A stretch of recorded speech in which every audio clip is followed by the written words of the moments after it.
All right. Fantastic.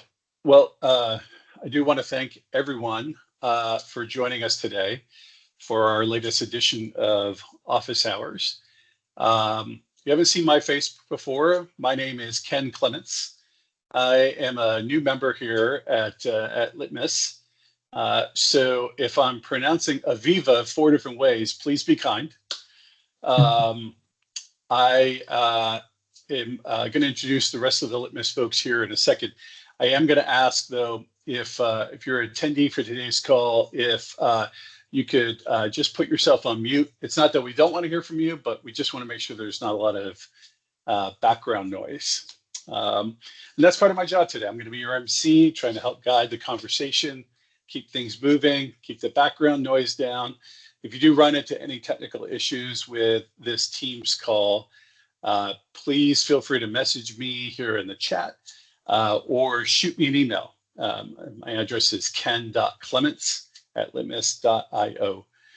I'll do my best to help you with that and funnel any questions you have off to the right people. I might even be the right person, who knows?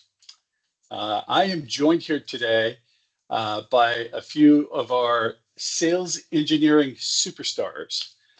These are smart folks who are suspiciously calm under pressure. First is Luke Vupaturi. He's like a digital archaeologist trying to make sense of a system that was built in the 1990s. I've got Hussein Gila rumor has it that Hassan dreams in network topologies. And I've also have Dylan McClure. And I hear he's the kind of guy who reads SCADA logs for fun. So we've got a good crew. Office Hours is going to always be an open call for us. But today we brought a specific topic that we thought you'd care about. We've had some interesting conversations lately about AVEVA Pi and the possibilities when you get that data into the cloud. And so today we're going to outline why that's often more challenging than it should be, show you a reference architecture that works, and then actually give you a little bit of a demo so you can see how Litmus makes that real world ready with like 100,000 tags in action. And so with that, Luke, I'm going to hand it over to you. Thanks, Ken, for those awesome introductions. Hey everyone, nice to meet you all. Some of you may already know Litmus, some of you may be new to Litmus, but today we are going to be walking you through how we can solve a problem. And the problem that we are talking about today would be about OSI Pi and how you can scale the data from OSI Pi to the cloud using Litmus Edge, and also some of the use cases, some of the most common use cases around that. So having said that, like I believe you've already gone through introductions, so we can dive into the agenda. Throughout at any point of this call, if you have any questions, please, there's a Q&A session on the Teams chat. Feel free to post your questions there. Dylan, Hussein are here to answer any questions as well. Of course, I can answer some of those questions live too.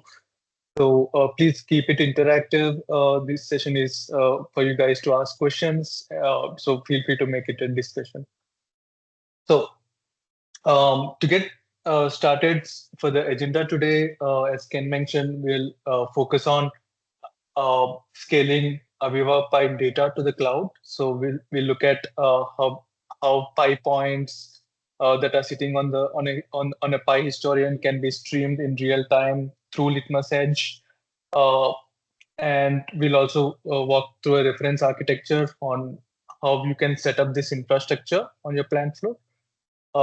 And also, of course, go through a demonstration of the whole setup. And throughout, if you have any questions regarding OSI Pi or with Litmus Edge in general, after the first 30 minutes of the call, it's an open floor. So basically, you can ask any questions that we can answer to you guys live.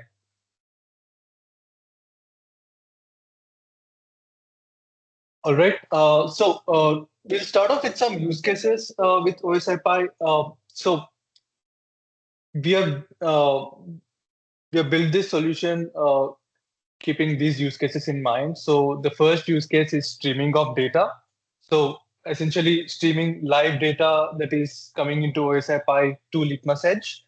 Uh, for this particular use case, it's interesting because we have tested in our lab uh, up to 140K tags, and also there's a customer use case which we have implemented, streaming more than 100K tags from OSI Pi live through to Litmus Edge and up to the cloud of customer's choice.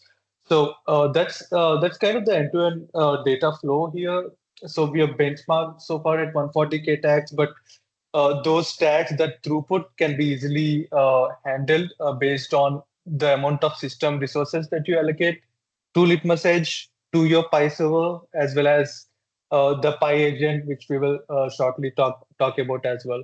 So the throughput for streaming is not a technology limitation. It's totally dependent on how many resources that you allocate to the different systems that are involved in streaming these tags from the plant floor to Litmus Edge that's also sitting on the plant floor and to the cloud.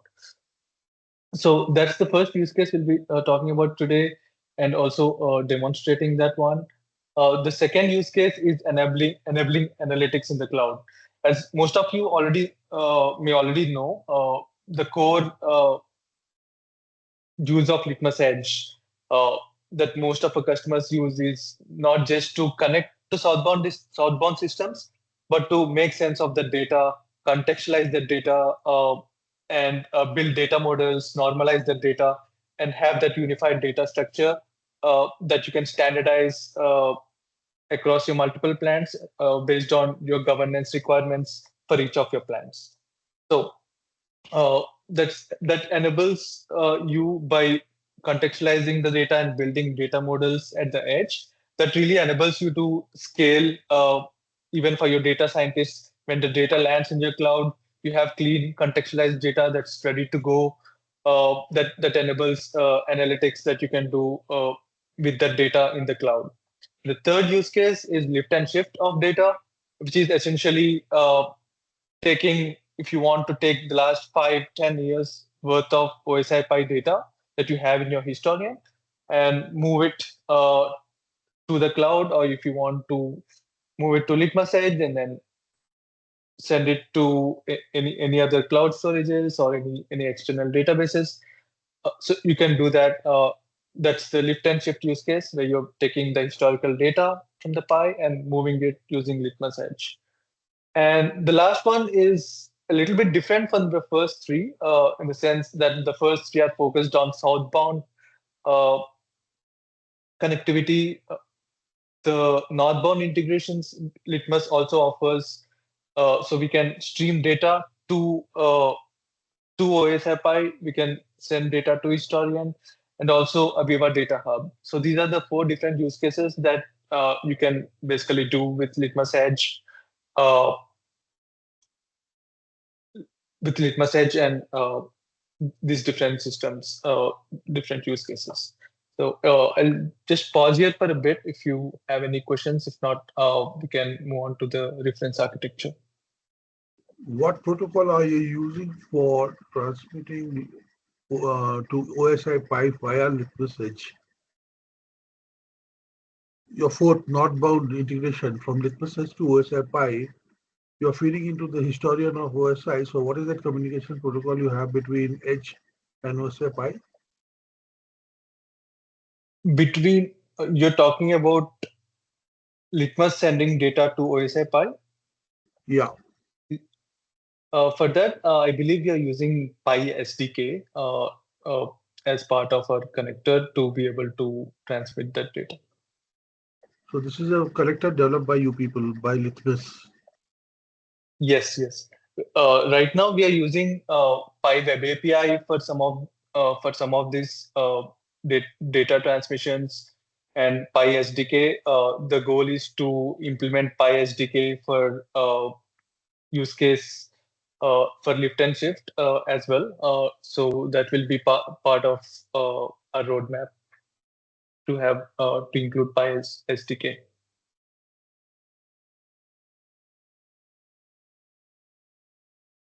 All right. So from a reference architecture perspective, maybe Ravi, this might give you a better perspective from a southbound perspective. So there are two options for streaming the data from OSI Pi to Litmus Edge. Uh, so to enable this communication, Litmus Edge has hundreds of drivers built in. OSI Pi is one of the drivers that Litmus Edge offers. So on the right-hand side, you see Litmus Edge, which is typically deployed on the plant floor. On the left-hand side, you have OSI Pi server along with Pi agent, which is deployed on a Windows machine.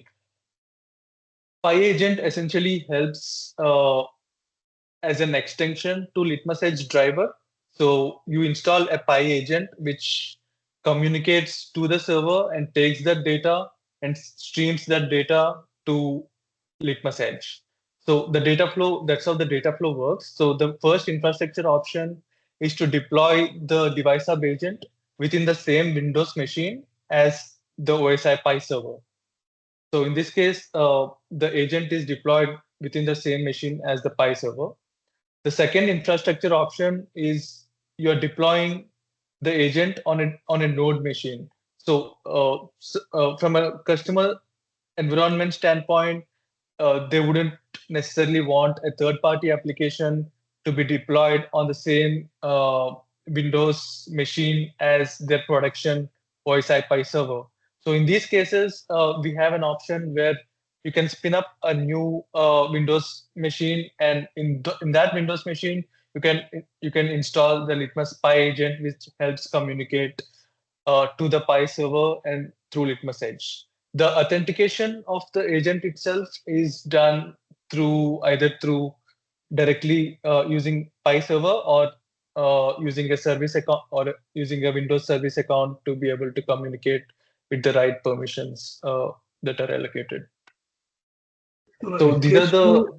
In case two, how are you communicating with the AVEVA OSI Pi?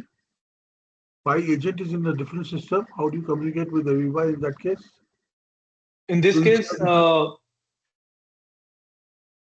the communication in this case is handled in a similar way. The agent has two methods of authentication to the Pi server.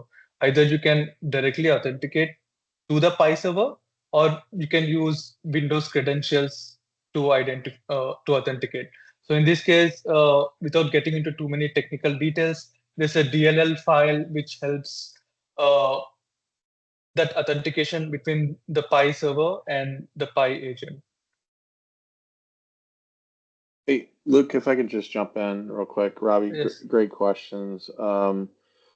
Basically the way the agent, because the SDK is reliant on DLLs and DCOM within a Windows system, you have to have an agent running that window or system in a Windows system. So the agent is basically connecting to the Pi SDK that all OSI Pi servers come with, right? It pulls the data through the SDK using the DLL commands, and then we wrapper it up into our payload, and then between the agent and the message, it uses HTTPS. So you need a certificate to actually be secure and encrypt the communication and basically publish the data out. So between the agent and Pi, Litmus Pi agent and Pi, it's the SDK, and between the Pi agent and Litmus Edge, it's HTTPS. Does that answer your question? Okay. Great. Thanks, Steve.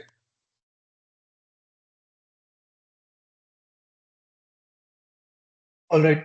So those are the two different infrastructure options that we have to deploy agent. So one is directly on the Windows machine. The second one would be on a different Windows machine, and it communicates like any other driver to Litmus Edge by streaming data.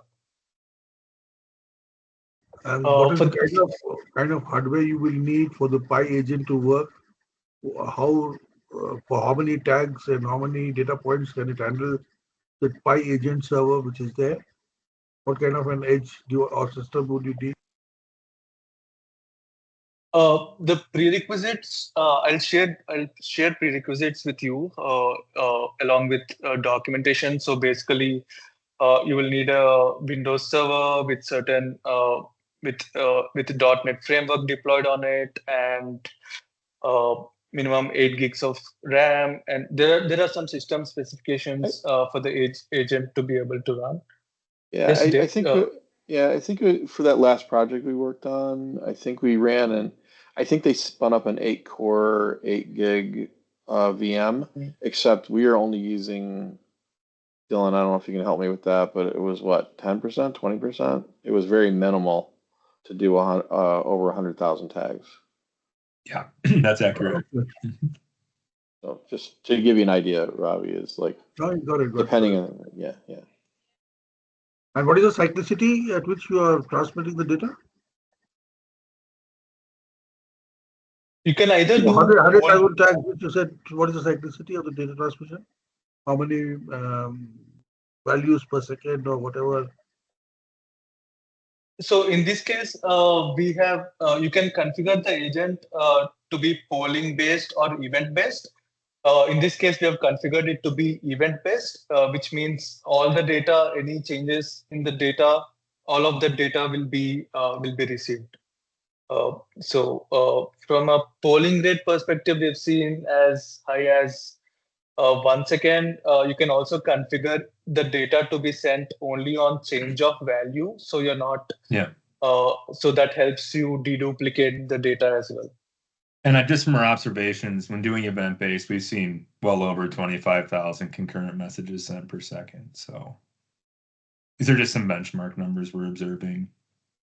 Why haven't you guys used MQTT instead of making these custom interfaces and proprietary interfaces?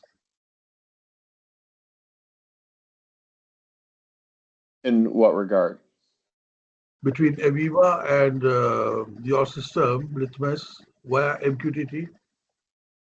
You mean why go from a Pi agent from SDK, then publish to MQTT, and then to go to Litmus Edge? Yeah. Because that would add another MQTT service, another server, more resources, more things to manage. So now we can bring it directly into the Litmus Edge.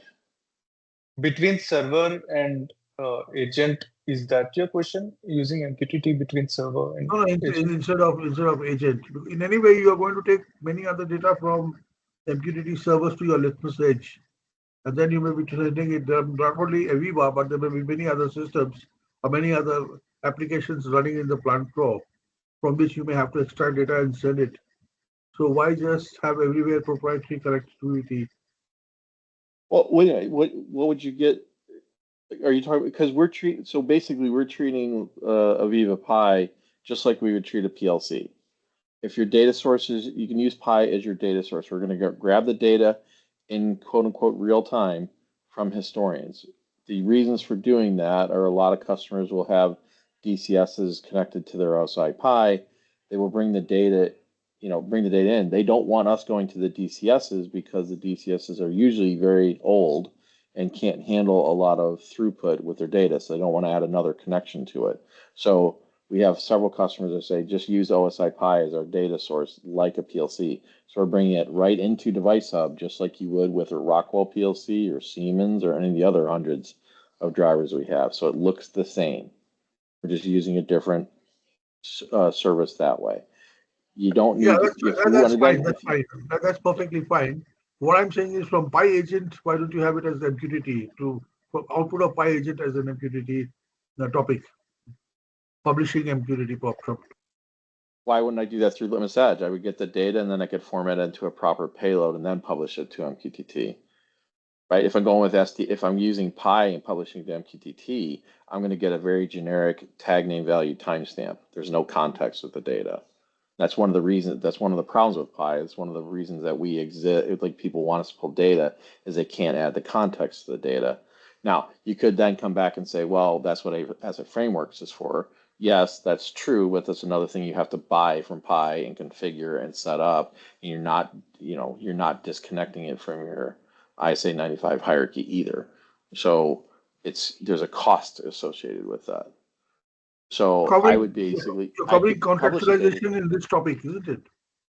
You're covering the contextualization in this discussion, because there was one heading in the beginning of the slide. You talked about data contextualization and normalization. So if So somebody we'll see doesn't how have SE, how you are handling that in this case. well, just like we do with every PLC tag, it's the same way. We're adding we can add context. We can build digital twins models out of it. We can, add work orders. We can add your ISA 95 hierarchy to the payload, however you want to organize your data.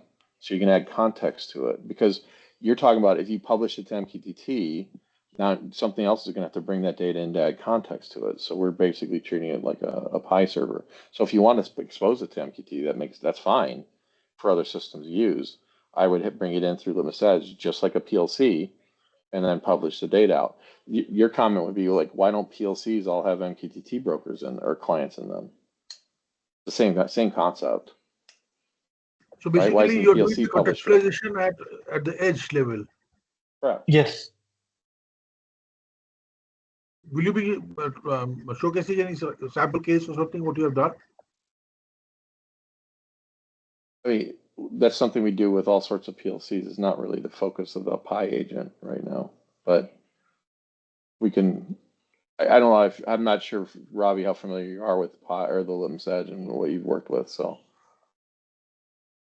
but adding context to the data is what we do all the time for any type of device.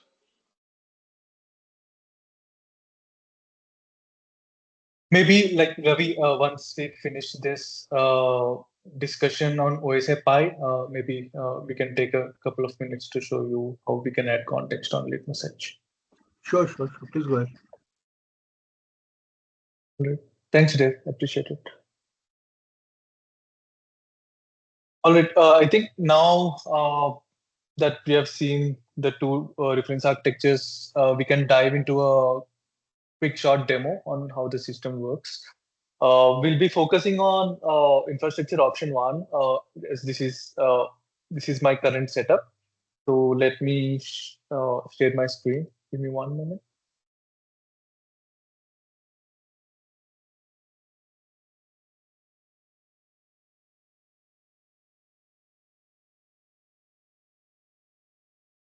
Okay. Sharing my screen back. Okay, so here I have a Pi server setup. It has around 9,500 tags on it. This is because I'm on a trial license and it only allows up to 10K tags. But of course, in real world implementations, we have tested up to 140K tags, as I mentioned.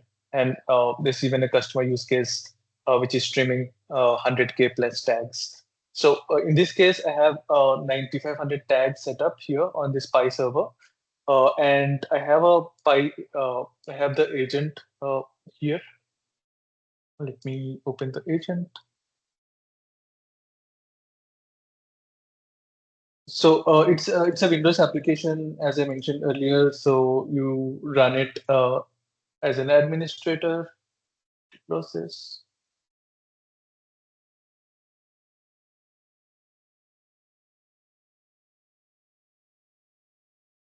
So Pi agent essentially helps make that two-way connection or communication between the Pi server as well as Litmus Edge. So in this case, you can select which Pi server that you want. You can load the Pi servers.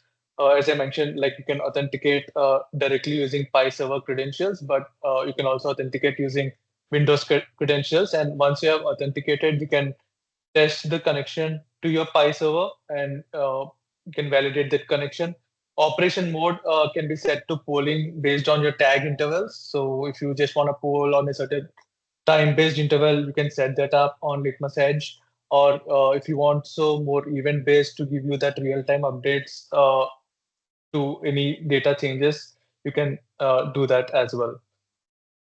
So once you have that, the next step would be to make that connection to your Litmus Edge instance. So there are you need to on Litmus Edge instance under Device Hub. Of course, we have a bunch of hundreds of drivers built in to Litmus Edge. In this case, you'll select AVEVA OSI Pi driver, which is OSI Agent Advanced driver. And under configuration, you define like which port that you want and username and password. This can be anything. This username and password helps you to authenticate with the Pi agent. And then you define certain like these metrics, timeout and event count based on the number of tags that you have. So you just need to make sure that the information, the configuration that you have here on Litmus Edge is the same configuration that you have here on Historian Agent. So once you have this configured, now the data Litmus Edge is connected to the agent, which is getting data from the Pi server. And there's also a logs folder, which saves on your Windows machine that helps you for troubleshooting purposes. And here you have the agent running as well as the controller, which helps get the data from the tags as well. So once you have this connection established between the agent and the Pi server, now you're ready to stream the data into Litmus Edge. So on Litmus Edge side, you have right now I have configured 4 tags for the purpose of the demo. So you have 4 Pi tags coming in, and you have, as you can see, there is data flowing in from the Pi system. So Ravi, to your earlier point, you were asking how you can add context, right? So in this case, if I show you Pi tag 1, in this you can add like which line, which area, which plant this tag is associated to. You can also do this at the device hub level, add metadata, and you can add metadata here as well. And that metadata transfers over to all of your tags and as part of your tag payload. So once you have the data within Litmus Edge, as you can see here, Pi tag 1, you have the information about the device itself, the tag name, the tag value. And along with that, the metadata that you added on Litmus Edge is appended to the payload.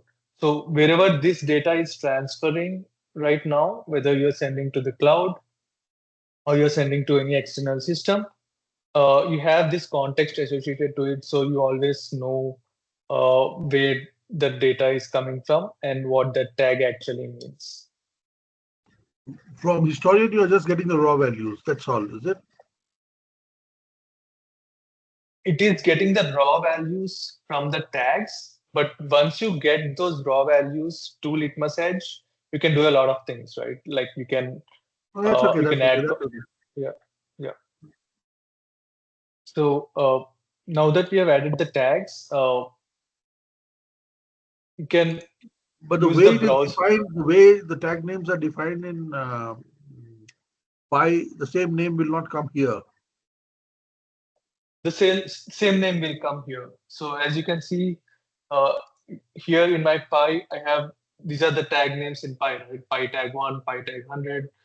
So those are the same names that come to Litmus Edge. So here I'm using the newest Litmus Edge's new browse feature. This feature basically helps you, like you can here, if I do a wildcard, it will browse all the tags that I have on my Pi server, and you can simply once the browse task is complete, you can add those tags, all of those tags in bulk to Litmus Edge, and you'll have all of your data from Pi ready to be streamed to Litmus Edge. So that's kind of how as you can see, there are 9,500 tags, and the browse job is already complete. It has browsed all 9,500 tags. Of course, if you have 100K tags, you will be able to browse all those 100K tags as well. And it's as simple as selecting those tags and creating those tags. And those tags, in this case, I've selected 50 tags, and all of those tags will be part of your Litmus Edge instance. And if you have data streaming into those Pi server for these tags, the data will be the data is ready. You're ready to work with your data on Litmus Edge. So that's kind of like a quick demo of how the system works and how you can browse the tags on Litmus Edge and get the data from your Pi server through the agent to Litmus Edge. And the normalization part? Sorry, what was that, Ravi? The normalization which you're doing. Okay. Oh, okay. Good question. When I say normalization, like the data, irrespective of which southbound device that you're connecting here. In this case, we're connected to OSI, but if you're connecting to Allen Bradley, Beckhoff, Siemens, or any of the other PLCs and systems that you can connect to using Litmus Edge, like regardless of protocol, can be MQTT, can be any other protocol that you're connecting, right? Regardless of which southbound device that you're connecting, within Litmus Edge, the data is standardized or normalized to this specific format, JSON format. So you have data type, device ID, metadata, timestamp, and value along, and also tag name and success, which basically defines if you're actually if Litmus is able to read that data correctly from those PLC, or in this case from OSI Pi server. So that is what we mean by normalization, is all the data is normalized to a specific format. So you have a standard JSON format that you can work with all of your devices. Does that answer your question? The metadata is given by you guys over here or you are pulling out like unit of measurement and all. It may be different for different kind of things. So you normalize all of them to a particular standard unit, or what else you do in normalization? When I say normalization, it means your format. It means only your format. Yeah, you don't, Ravi, it's in our you don't standard end format. up saying Yeah. all the values. Hold on, Ravi. So when we bring data in, no matter whether it's from a Rockwell PLC, a Siemens, an MQTT broker, a sensor, an MQTT, doesn't matter, OSI Pi, doesn't matter, right? We always normalize it into our format that we've created. That format is already creating a data model around your data, unlike typical like PLCs where you're getting just a value, right? We're already wrapping it in with a timestamp, data type, where it came from, the tag name, the metadata that you can add. So we're normalizing to that format. Then within the Litmus Edge, you can start using tools like analytics to transform that data. You can use digital twins to start organizing that data into a much more contextualized data model to use for AI and ML type of thing. So we're normalizing that data no matter where you're getting it from. So that being said, I can now build a data pipeline and I can connect it to a Rockwell and a Pi server at the same time, have the same data pipeline because all the data looks the same. That allows me to scale my solution and create that pipeline that I can add any type of device, and that pipeline will work the same no matter what it is. Okay, so that's the idea of using that pipeline. If you want to change that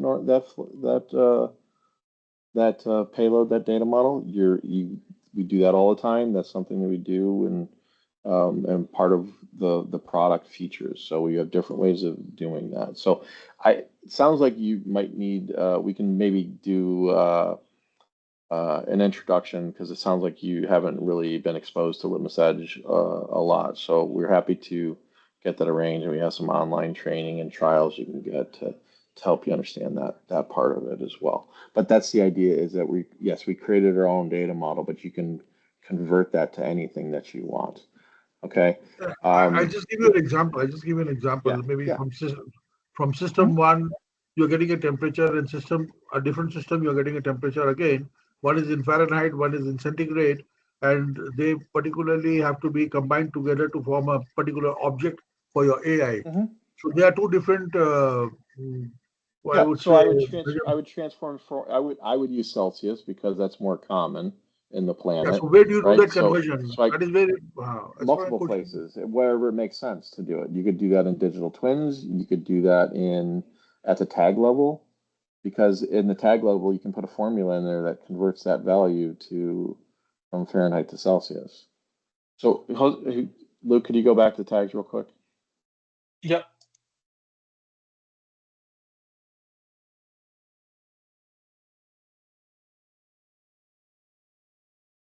Okay, bring in one of the pi tags. So you can okay. here's what you can do it. Here's one place you can do it. You can do the tag formula. So you can take that Fahrenheit, take the value, multiply it by 1.8 plus 32. So basically, while creating the tag systems in your Litmus Edge, the normalization is being done that time. You have to take care of that. You can do it there. Yeah, you can also do it in analytics. You can also do it in digital twin. So it really just depends on where you want to do it and what you're comfortable with. So, okay. Okay, And fine. you can put logic in it. Yeah, there's logic you can put in and look and see if it's Celsius or Fahrenheit and do a scalable conversion that way. You can do it per tag. You can do it in a per data model. Like you could have a data model for imperial units of measure and then metric units of measure too. There's a bunch of different ways to do it depending on the use case and how you're trying to scale it. And then it starts getting into bigger questions. So I don't think we have time for that today. Okay, so yeah, there's that normalization. Yeah, there's normalization. Yes, we can get everything into the same unit in a couple different methods. Okay, we can now start adding context from different systems. So you can start grabbing like work order units or SKUs or operator IDs and start adding context and really start building a much more contextualized data model here.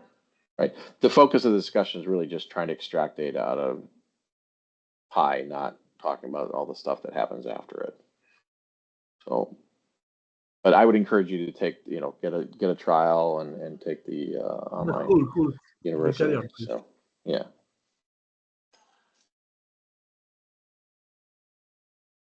All right. Okay. I think that yeah. Thanks, Nick. Appreciate it. I think that covers the demonstration today. We can open it up for any questions that you have, but before that, like we will be sending over recording and resources post the session. So this resources page, I will send the deck along with the recording as well. So you'll have access to like where you can get release notes, how you can install the agent, all of that, and of course, Litmus Central portal where you can Ravi. This is where you can access trial for everybody as well. You can access Litmus trial. You can access Litmus images, installation files, solution access to solutions, and all of that. So that helps you get started as well. So we'll share this information, and yeah, we can open it up for any questions on OSI Pi itself, or any questions that you guys have in general. So we'll take those questions and answer any questions that you have right now. It's an open discussion. Thanks, Luke. I'll make sure that those links get into the email that we send to everybody as well. Luke, we do have a question from Jake Bellucci. Hopefully I'm pronouncing it right. He's asking if we're able to extract asset framework models. So as of now, the southbound driver can extract Pi tags directly. For asset framework models, we can do that, but we will be using web APIs to be able to extract asset framework models. But we do have in our roadmap to have to utilize Pi SDK to get asset framework tags as well. Hey, Jake. Hey. Good question. Yeah, we've been asked to do that a few times, and we go back to the customer like, yeah, we can extract the asset framework model. That's not the issue. We then say, what do you want to do with it? And that's where we get crickets. So yeah, it's like I look at it as like add it as metadata, right? Like pull the model out and add all that context as metadata. But that's just my feeling. Go ahead. Yeah, I think our thought was more. I think we have cases where we've put a lot of work into like the model structure in asset frameworks, and so it was more of how do we, if you're going to pull in, if we want to develop a digital twin or something in Litmus, right? That's for a similar asset, right? But now we're pulling in from other sources, right? Is there a way that we could expedite we've already got the model. We've already said these tags are associated, like are in this model, right? So how do we not redo that effort, right, and make it speed it up a little bit? Where we, that's more where my question was at. Yeah, and so is that, you think that'd be a one-time thing that like I said, probably one time as we would occasional. Yeah, occasional. Like I said, I think it'd probably be, it's more of like we have maybe a brownfield install of Pi, and we've used asset frameworks already, right? And now it's, like I said, probably going forward, we'd probably stick to Litmus, but whatever, there might, exactly. I think it wouldn't be it wouldn't be a frequent thing. It'd just be initialization and all that. Yeah, because that's the kind of thing we've talked about too. We do that with other products, like with somebody wants to take Kepware and convert it over. We can you can export a file from Kepware. We'll read that file in, and API calls the Litmus Edge to configure all the drivers and the tags automatically, right? Because it's a one-time thing, right? Gotcha. You don't necessarily need to build that in the product. It becomes more of a solution to run one time or run once every 6 months or whatever. So the same thing, and I get what you're saying, because like, wait a minute, man, it took us 2 years to get all that into Pi. I don't want to repeat that again, right? Yep. So I think that is probably maybe a better movement for that. So you and I can talk a little further on that as a solution, and maybe that's good. Yeah, because we're looking for direction is what we're looking for. Yeah. Now that was kind of where I was thinking. Like I said, it wouldn't necessarily be. Yeah, like you said, I don't necessarily see it being in the integration there, like in there, but it would be. Yeah, I'm assuming you've come across it. How could you do some offline scripting or something to process and do it? That probably is more in line with what I was thinking. Okay. Well, we're doing some new stuff with Pi, because we're getting some requests from customers out there. So we can add that, because that's something we've been talking about for years. We're just waiting for somebody to say, "Hey, do it this way. This will meet our needs." So sounds good. Good question, though. Hey, team. I think we hear some things about like tags being a little difficult to work with across AVEVA. Maybe Luke, if you can talk a little bit about how we can help manage those. So when you're working with tags in general with AVEVA or with any PLC, in this case, like the tags can be quite disorganized, or the naming conventions. You may want to standardize all those tags that are coming in from AVEVA. In that case, like you can group them by adding metadata, like we have showed earlier, or you can have a better organization for governance using better naming standards. So Litmus can help guide on how you can get the data, get the tags from OSI, and before you send it out to northbound systems or the cloud, you can clean up those tags and have better naming conventions. So you can have those tags make better sense to when you're streaming them to the cloud. Do we? I bet there's some people who are wondering, like, hey, is all of this ability to work with AVEVA, is this like part of Edge out of the box, or is it like an added module or added subscription that they're going to have to buy?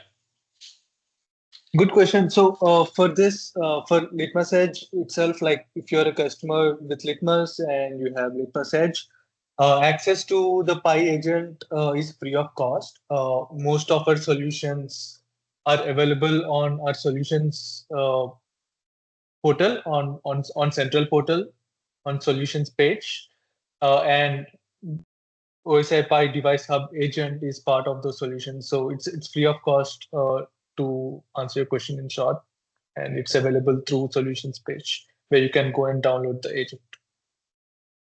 And maybe another question folks might be wondering is, are there any like technical prerequisites that we would require for transferring data out of Pi, or really any data historian?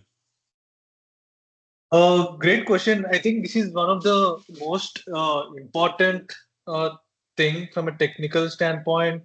Is like most of the times, like when we're working with customers to on the plant floor, especially to gather data, it's very important that the infrastructure setup, the ports that you need to open, the authentication that you need from your OSI Pi server. You may need a service account created or Windows-based authentication. So all of these things is what basically takes the longest time to open ports, because in large organizations, most often there's a process to open firewalls or ports.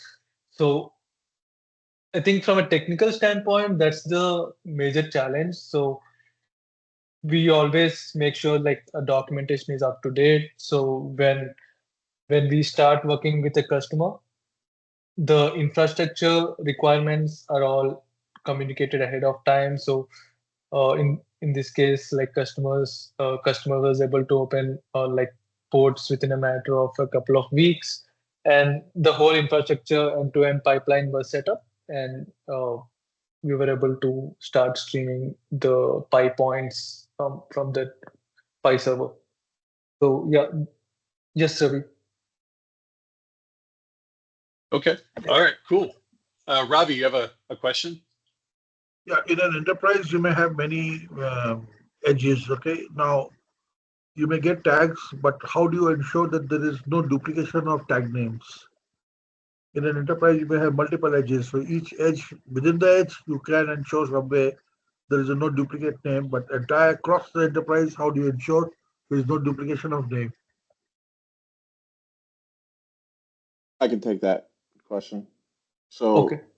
so Robbie, from the standpoint of when we create a tag within Litmus Edge, and you'll see this in the academy and in the trial system, but basically every tag, you can have the same tag name within a system, because what we do is we actually create a topic around that tag that becomes unique, right? If you don't have that, you can also build a digital twin that becomes unique, because what you're trying to do to build a scalable enterprise-wide data pipeline, you need to basically create a scalable way to model that data and transform it. So that being said, is from different edges, you actually want to keep a standardized name. So what you can do is you can map data to the Pi. So say in one Pi server, they're calling it temperature underscore 01. In another Pi server, they're calling it temp1. Okay, same tag data or same type of tag data, but different names. You can actually, what you want to do is you actually want to normalize that either in a data model or as a tag name to have that same tag name, because then you can build a scalable pipeline. So you can start normalizing that and creating a standardized naming convention that you can also then enforce using our Litmus Edge Manager product. You can create templates that allow you to enforce the naming Two convention. tags should not have the same names. I mean, whether it's from I know one that. No. In the historian, they would have different names.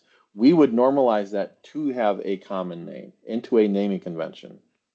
In Litmus but Edge, that would you be would do wrong. that. Why would you do that? Why would you do that? Because then you can build a scalable pipeline. That's why. So now I can go because there's a broker built in, I can go subscribe to all the historians with dot temperature. They all have a unique name. If they are different locations or different values, you add metadata around that to create a commonality between, or a non-commonality between them. So you were going to normalize that data at a different level within the same plant or within the enterprise. You can enforce that because it's now based on topic, not the tag name. The topic is the unique part. Is there a browser where I can see the complete enterprise level tags, complete for every edge put together in one single place? For millions of tags, no. Like what? But what you'd want to do is you'd want to normalize that at the edge anyway.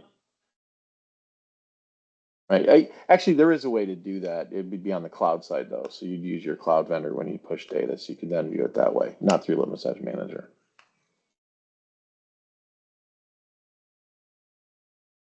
Right. Does that make sense to you? Like why you want to create a common naming convention? You want to create a common naming structure. I'll discuss it separately when I get into your product details.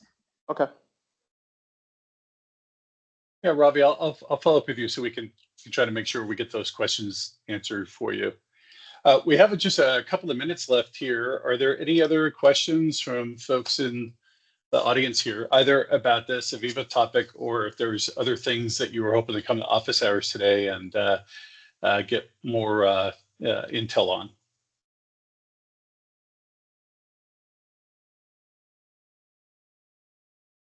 If not, then what I'll do is any raisers? Okay. So look, I want to thank everybody for joining us today for office hours. Like I mentioned, I'm going to be sending out an email. It's going to have a recording for today's session. And I'm also going to send it with a survey that's going to ask for your feedback. We would love to know if there's any other deep dive topics like this one about AVEVA that that we could go over next time. Oh, I'm sorry. Hey, Jake, you have a question? Dead, sorry. I was just thinking of one.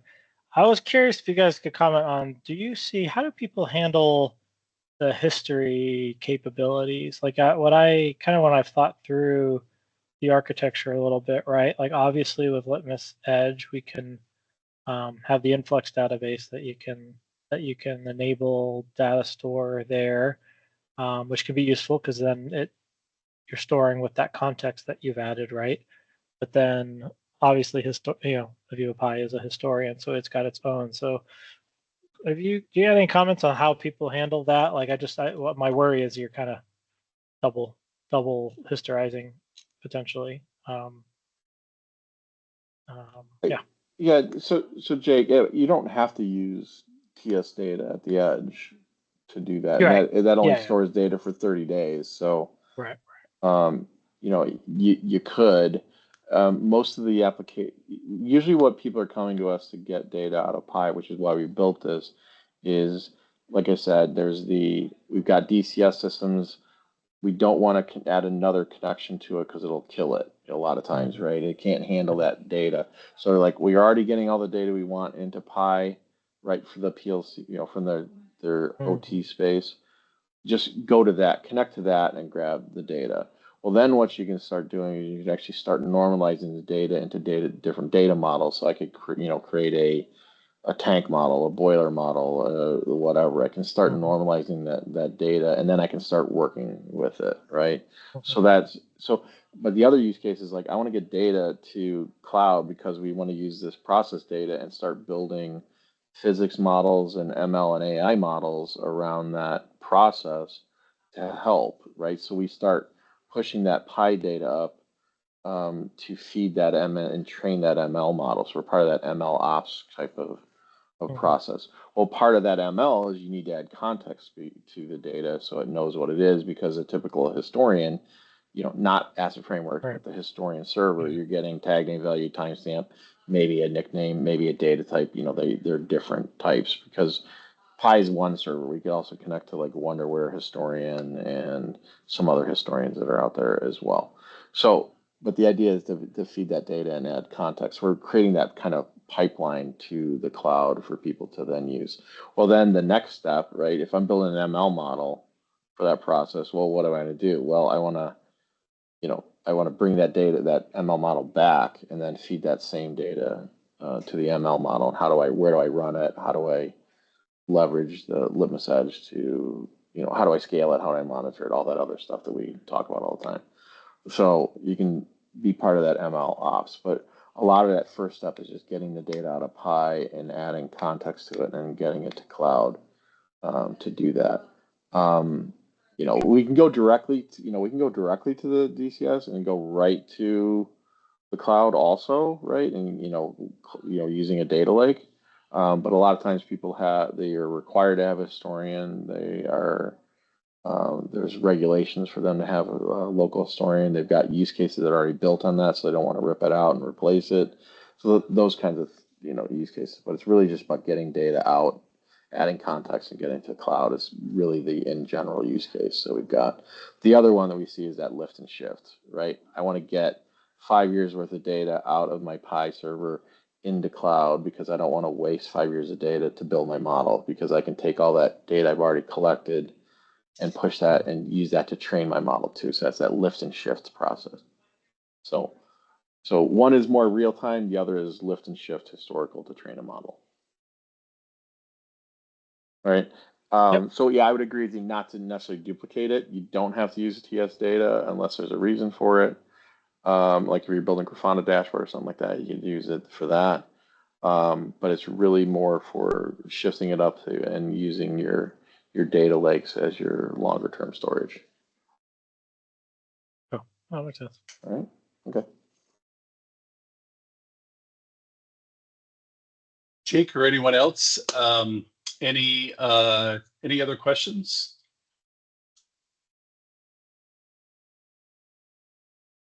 Okay. Yeah, so as I mentioned, I'm going to send you a recording, and in that email, I'm going to ask if you have any suggestions for other topics that we'll dive deep into next time we get together. Speaking of the next time, please mark your calendars. Our office hours will happen again on August 5th. It's going to be the same time of day, and we'll send you an invitation email to remind you about that. We hope to see you there, and until then, everyone, have a fantastic day. Thank you. Thank you. Thank you. Have a great day. Thank you. Bye.